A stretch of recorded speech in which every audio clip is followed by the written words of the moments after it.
Greetings, mortals. In this video, I tell you how to make magic feel epic in your TTRPG. Welcome to Tabletop Sandbox, where we talk about all things TTRPG. The name's Cadabra.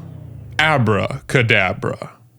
Also known as Harrison Tar. The party had journeyed to the Witchstone's spire. It was a massive spire of rock jutting from the earth hundreds of feet into the air, and it appeared that there was an impact crater surrounding it. The party made their way up to the edge of that crater, and they watched as undead husks shambled around within that crater surrounding the Witchstone spire. And also, they watched as, perched on all available surfaces, there were crows, cawing loudly, a veritable cacophony. They attempted to sneak past these wandering, undead hollow men, keeping a loose guard around the spire. But the moment that they stepped into the crater, all of the crows went silent.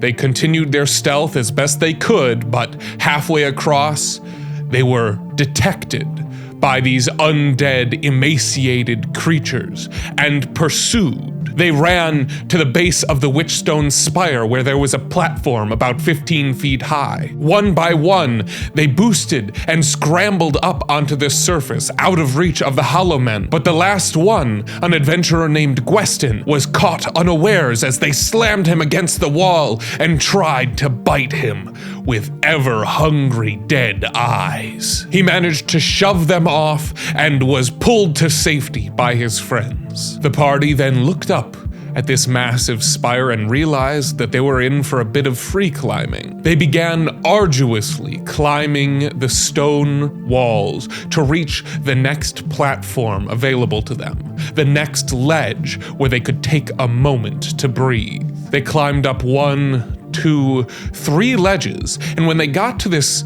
third ledge, this third plateau, they found themselves surrounded by stones covered in runes. 4 individual runes that none of them were familiar with or could understand. One of the players had the bright idea to slash their hand and rub blood on these 4 sigils. And that, coincidentally, is exactly what they needed to do. But what they achieved, they had no idea. They were just as surprised as anyone as the crows began to caw even louder and swarm around the spire. They thought they were going to be buffeted and perhaps knocked to their death, but as a veritable pseudopod of these crows rushed towards their plateau, they crashed together and then departed, revealing a cruelly beautiful woman in a black dress. She addressed them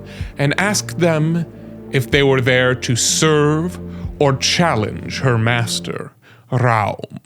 In this video, I'm going to give you 3 main methods that you can use when describing or implementing magic in your TTRPGs to make it seem epic, to make it seem truly magical to your players. And those 3 main methods are rarity or scarcity, consequences, and your descriptions. Let's begin with rarity or scarcity. What do I mean by that? Well, I mean that magic should not be common in your world. Even if it is built into the player's classes and most or all of them have magic available to them, you should not make it common amongst the people of that world. It should not be an everyday occurrence. Because when something is less common every time it does come around, that means that it's more impactful.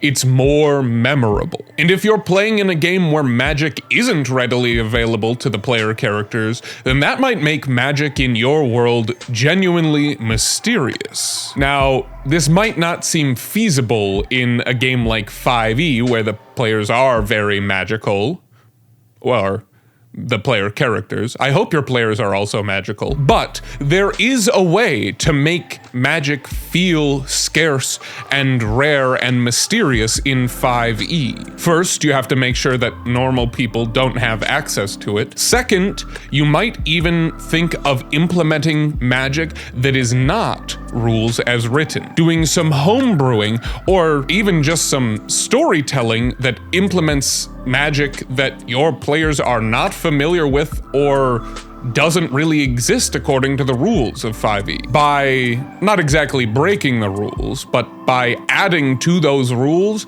you introduce a level of uncertainty to your players that is going to make that magic that they encounter feel way more dangerous and interesting than the magic that they have available at their fingertips at every long rest. Also, having a world that is very unmagical makes those player characters who are magical feel a lot cooler. It's a lot cooler to be a wizard who can throw fireballs if you don't know any other wizards who can throw fireballs. But if you are running a low magic game system, I should also remind you that magic being unfamiliar or unknown does not necessarily make it inaccessible. Even if magic is uncommon and mysterious and scary, you shouldn't make it so that your players can't ever wield it themselves, because that opens up a lot of fun opportunities. And speaking of magic being scary, let's move on to our second method: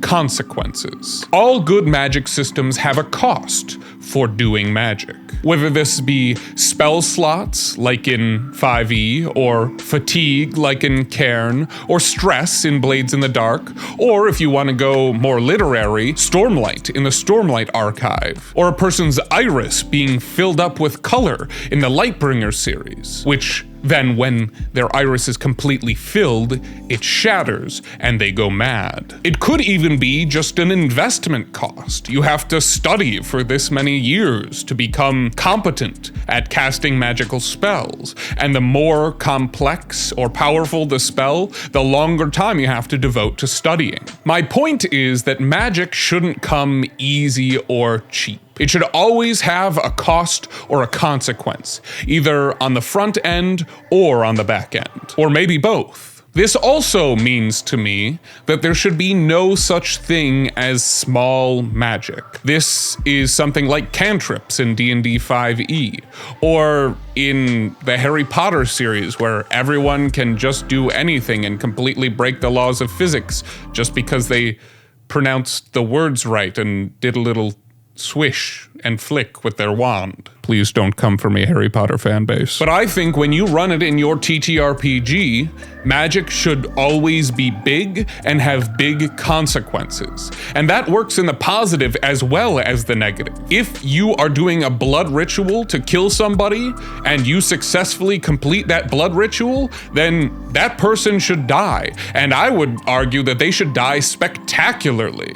But whatever cost there was for that magical ritual, whether it be your own blood or the blood of innocence, that should have a cost. Maybe there should even be an additional cost. If you're sacrificing somebody else, channeling that much magic through you should do something to you. Like leave you with scars or one dead eye or something along those lines. The only time that I think small magic should come into play, and what I mean by small magic is things that are simple and don't have that much of an effect on the story or the people. Magic items being extra durable, you having smoke that floats off you, or the ability to float instead of walk without any major benefits beyond that. Small magic should come as side effects of big magic. If you want to be able to shout in a booming voice louder than any human and have glowing red eyes, well, that shouldn't be a spell unto itself. That should be a side effect of the pact you made with a demon lord. If you want to be a wizard who eerily floats around, his feet not showing beneath the hem of his robe, then I think that should be because a magical ritual you did went horribly horribly wrong and you lost the use of your legs. Magic should have unintended side effects and consequences. That could be something like the examples I just listed, or it could be, hey, that fireball you threw also caught the room on fire, and now this building is in danger of collapsing around you. Collateral damage is always a fun wrench to throw in your players' plans. And it's a fun way to punish your wizard for pulling the old, I didn't ask how big the room was, I said I cast fireball. Now, the third and final method to making magic feel epic in your TTRPGs is the descriptions you give. To quote Dale Kingsmill, your descriptions should be vague and evocative. You should devote some effort to making every single magical spell or effect unique and memorable and interesting to your players. And one of the best tricks that I learned when I was getting my English degree is that when you describe something, you should use all 5 senses, or at least a couple senses beyond the normal sight. You might even be able to get away with using 6 senses to describe a magical effect. The angel gazes directly into your eyes, and you feel like their gaze is penetrating beyond the physical eyes and viewing your soul directly. They flash with a golden light, and you hear a ringing like tinnitus in your ears, and you feel your heart rate rise and goose flesh stand out on your arms. That is a description that doesn't have to be detect thoughts or zone of truth, but definitely could be. And it presents it in such a way that is interesting to your players, even if they know the spell that you're casting and what exactly it does. It makes it unique for this opportunity with this individual entity. And my advice to you is you don't have to be an incredible writer. You don't have to come up with all these descriptions beforehand. Just give each of these things a little bit of effort and time, and take that moment to describe it to your players in a cool way. Don't get lazy about this, because if you just list the name of the spell and you're not treating it like it's epic and powerful, how do you expect your players to treat it like that? If you don't think it's epic, your players definitely won't. And again, 5e throws a wrench into this, because over the course of a 3-hour combat, you might throw back and forth 20 or 30 spells and have, twice that many magical effects happen, and it just gets hard to give apt description to all of them. And I don't really think that's possible. That's why I prefer games that are a lot lower magic and allow you to accomplish more with only a few actions instead of the massive hit point slog that is D&D. That example I gave at the beginning of this video was from a game of Cairn that I was running, and my players reacted to that exactly how I hoped they would. It was the first time that they had actually encountered a serious magic user. They had run into a few undead before and heard of the Necroturge's passing, but never had they run into an entity that was actually capable of powerful magic. And after that encounter, they were absolutely terrified of this witch. It also helps that characters are pretty darn squishy in Cairn, and magic is accessible through spellbooks, but costly. Oh hey, that was the second method of this video.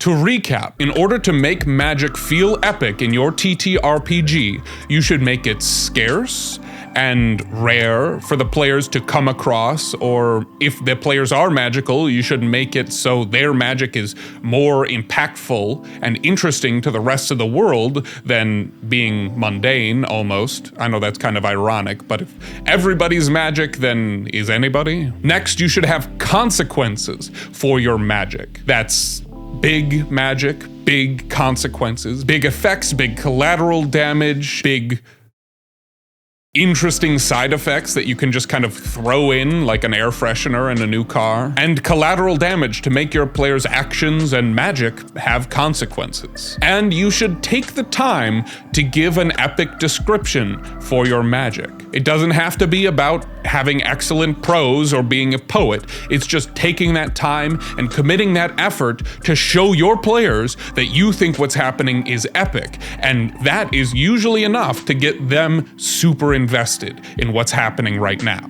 Well, I hope this video has equipped you to make your magic more magical.